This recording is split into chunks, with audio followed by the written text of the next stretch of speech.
Uni Emirat Arab mengirimkan 4.000 ton bantuan kemanusiaan ke jalur Gaza menjelang bulan suci Ramadan.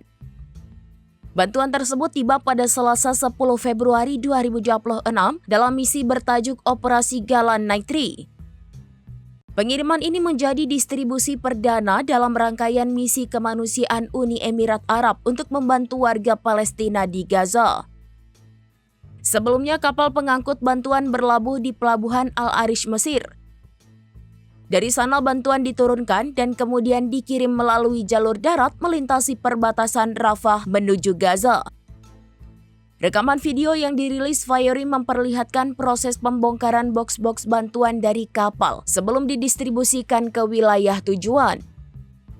Seorang relawan menyebutkan bantuan tersebut disalurkan oleh Yayasan Sakar bin Muhammad Al-Qasimi sebagai bagian dari komitmen kemanusiaan Uni Emirat Arab. Dikutip dari Gulf News, total bantuan yang dikirim mencapai 4.000 ton.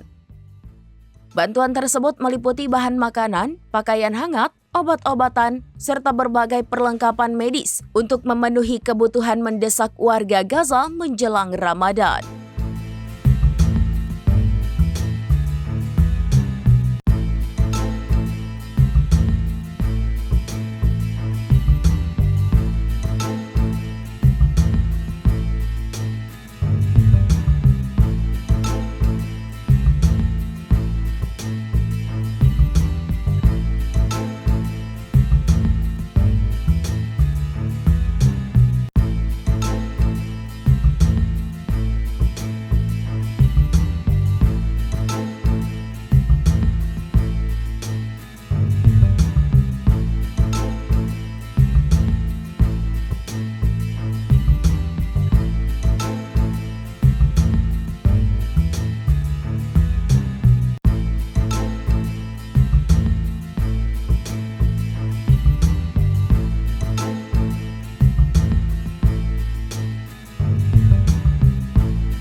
Download Tribun X sekarang, menghadirkan lokal menjadi Indonesia.